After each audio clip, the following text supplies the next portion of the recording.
국군간호사관학교 저희 이 면접 상황들에 대한 거고요.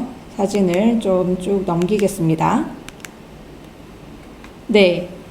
국군간호사관학교도 보면 크게 면접 시험과 체력 검정으로 이루어져 있고요. 실제로 국군간호사관학교 같은 경우는 각 분과별로 분과에서 뭐 면접 한 개 분야에서 40% 미만, 또 총점의 60% 미만 득점 시에는 그 합불의 여부를 종합 판정으로 결정을 하게 됩니다.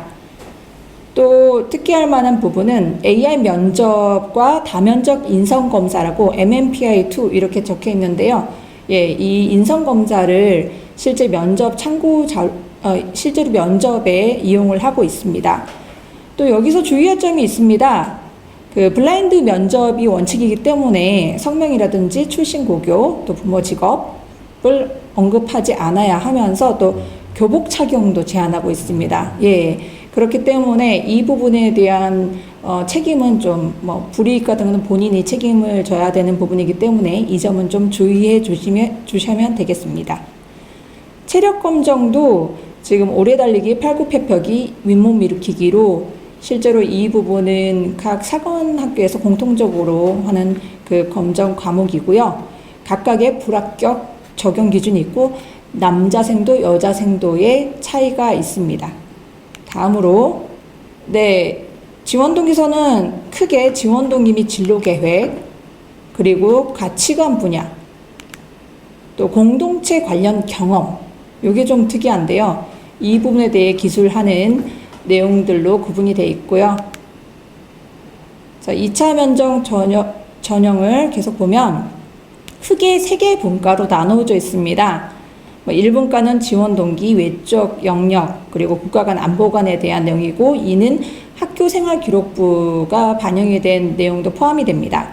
또 2분과에서는 품성을 위주로 보게 되고, 여기에서 학교 생활 기록부 출결 상황이라든지 AI 면접 결과가 제공되기 때문에 이 부분을 또 보게 되고요.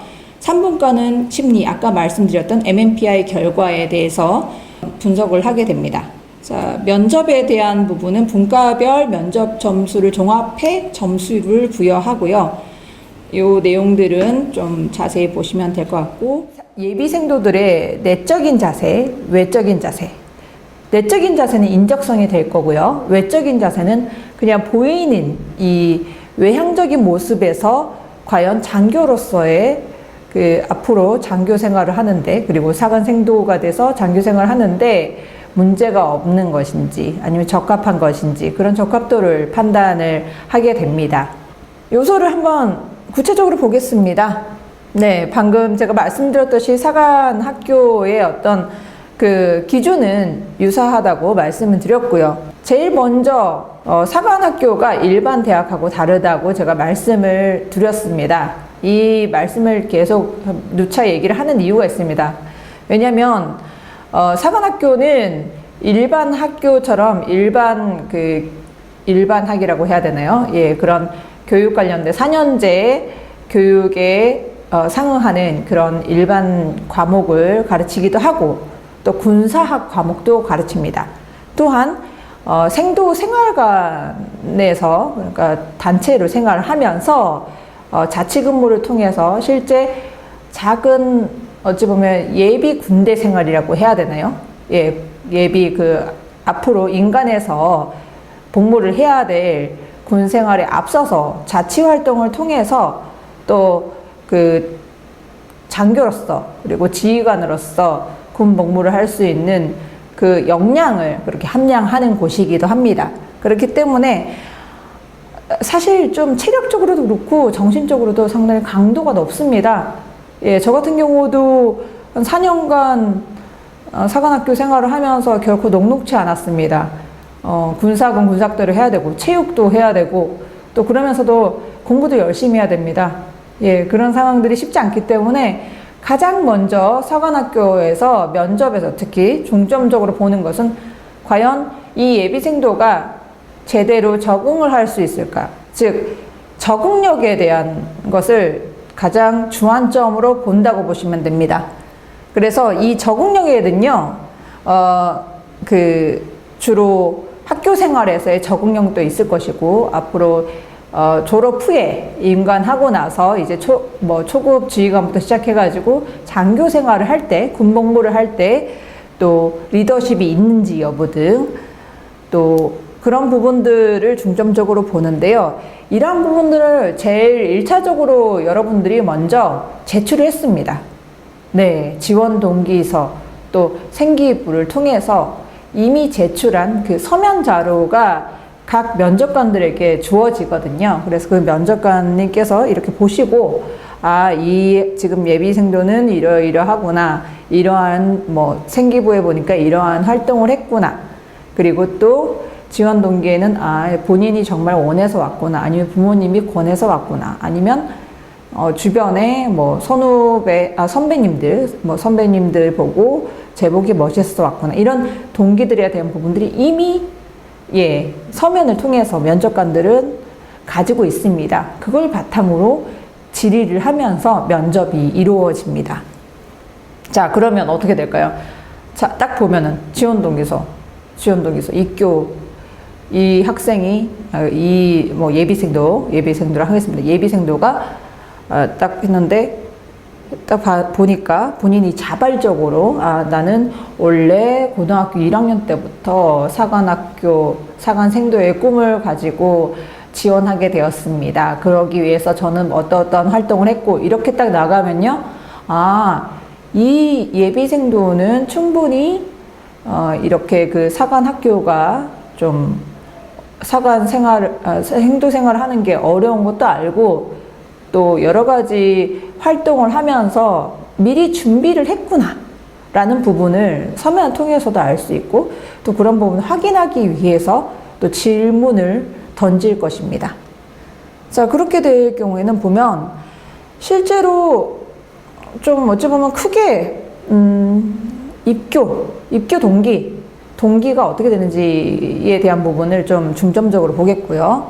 또 하나는 과연 이 친구가 또 어떻게 여기서 적응을 하고 또 성장 환경이 어땠는지, 그런 부분을 통해서 앞으로도 4년간 무탈하게 생도 생활을 잘 하고 잘 수행할 수 있을지, 그런 부분에 대한 것도 지원 동기서나 생기부를 통해서 보게 되죠.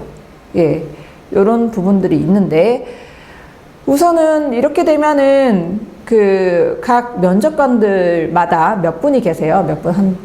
여러 분이 계시는데, 그분들이 실제로 한 명을 면접을 하면서, 면접 대상자를 면접을 하면서 실제로 그 등급을 매기거든요. 다 기준이 있습니다. 그 기준에 대해서 어느 정도 되면은 탁월하다, 아니면 요 정도 우수, 미흡, 저조하다 해서 그 등급이 있는데, 그 등급별로 가이드라인이 좀 있어요. 요 정도면은 좀 어느 정도는 탁월한 영역에 속한다. 이런 부분들이 면접관 분들도 짧게는 1년에서 그 다음에 2년 정도까지 면접 경험들이 다 있기 때문에, 그런 분들로 구성해야 되기 때문에, 또 이런 부분에 대해서 또 판단 기준이 개인적으로도 갖고 있고 공통적으로도 갖고 있습니다. 즉, 면접관들이 이러이러한 부분에 대해서는 이게 탁월하다라는 부분에 대해서 어느 정도 실제로 좀 어느 정도는 통일을 해야 되잖아요. 그렇기 때문에 그런 부분에 대한 논의가 있을 수 있고, 또 그거 말고 개별적으로도 또 이런 부분에 대해서 나는 어떤 면접관이 또 사람이니까 중요하게 생각하는 부분이 있는데, 그 부분에 대해서 제대로 설명을 했다 하면 조금 더 개별적으로 또 달리 평가할 수도 있겠죠. 어쨌든 이 등급에 대해서는 공통적으로 어느 기준선이 있다라는 것을 말씀드리고 싶습니다. 예를 들어 보면은 여기서도 지금 그 리더십 성장환경 학교 생활 부분 한번 볼까요? 여기서 보면은 실제로 안정적인 환경을 가지고, 또 고등학교 때 학생회장으로 학생회장을 통해서 이런 활동을 했고, 또 어떤 대외 활동에 적극적으로 해서 또 팀을 짜서 뭐 어떤 대외 활동에서 소기 성과를 얻었다. 본인이 또 이러한 부분을 상당히 주도했다. 라고 하면은 또, 아, 이런 학생들은 좀 리더십이 있다 해서 탁월이라고 그렇게 또 등급이 매겨질 거고요. 또 반면에, 저조를 한번 보면, 저조는 이게 성장 환경은 사실상 좀 이 부분에 대해서는 개인을 보는 게 아니잖아요. 가족 환경을 보는데 이게 다 보는 이유가 있습니다. 예, 뭐 부모의 어떤 영향이라든지 그런 뭐 폭력적인 가정에서 드러났다거나 그런 부분을 보는 이유가 있는데 그러한 상황이 되면 또 생도 생활을 유지하기가 쉽지 않거든요. 각종 갈등 요소가 올 수도 있고 그러한 부분이 있기 때문에 좀 이런 부분도 좀 성장 배경이라든지 그런 것을 이미 지원 동기서를 통해서 그런 기술한 내용을 바탕으로 해서 이렇게 평가를 하게 됩니다. 두 번째로 아까 제일 첫 번째로 제가 적응력에 대해서 말씀을 드렸습니다. 근데 두 번째로는 이제 국가관, 역사관, 안보관에 대한 질문들 이것은 주로 질문을 통해서 이 예비생도가 어떤 생각을 가지고 있고 또 안보관이라든지 그런 부분들은 또 어떤지에 대해서 그렇게 물어볼 수가 있는데 이 부분은 답변에 대해서 여러분들이 실제로 좀 그 국가관 안보관에 대한 거는 좀 어느 정도 정해져 있거든요. 예상 질문이 좀 있습니다. 그런 질문에 대해서는 좀 답변하는 연습을 좀 해야 됩니다. 머릿속에 있지만 실제로 이것을 좀 저는 이러이러한 부분에서 이렇게 생각합니다. 라고 이렇게 말로 표현하기까지는 내용이 좀 정리가 돼야 되거든요. 그렇기 때문에 이런 부분에 대해서는 연습을 좀 사전에 예상 질문을 본인이 직접 만들어 가지고 이런 거에 대해서 어떻게 생각하는지 그걸 좀 더 조리 있고 논리적으로 쭉 뭐 두 가지씩 기왕이면은 저는 어떤 부분에서 이렇게 생각합니다. 왜냐하면 그래서 주장을 먼저 아니면 자기 생각을 먼저 서두에 그렇게 얘기를 하고 그 다음에 그 이유에 대해서 차례차례 얘기를 하시면 또 좋은 점수를 받을 수 있겠죠. 네, 여기도 마찬가지로 그 평가 등급은 4단계고 저열자는 아예 좀 이 불합격에 해당하는 부분입니다. 크게 한 4단계로 구분이 되고 조금 일반적이지 않다. 일반적이지 않은 사고를 갖고 있고 또 이거는 사관학교 입교를 해서 문제가 많겠다. 그런 부분들은 불합격으로 분류가 될 겁니다. 자, 그리고 구술 면접에 대한 부분이 마지막으로는 각 이슈별, 시사 안보에 대한 이슈별로 또 질문들이 들어갈 텐데요. 질문이 좀 다양합니다. 어떤 부분에 대해서 찬성하세요, 반대하세요. 그러니까 찬성한다면 그 논거를 밝히고 또 반대하면 거기에 따른 답을 하면 되는 건데, 자, 여기서 찬반이라고 해가지고 어떤 정답이 있을까요?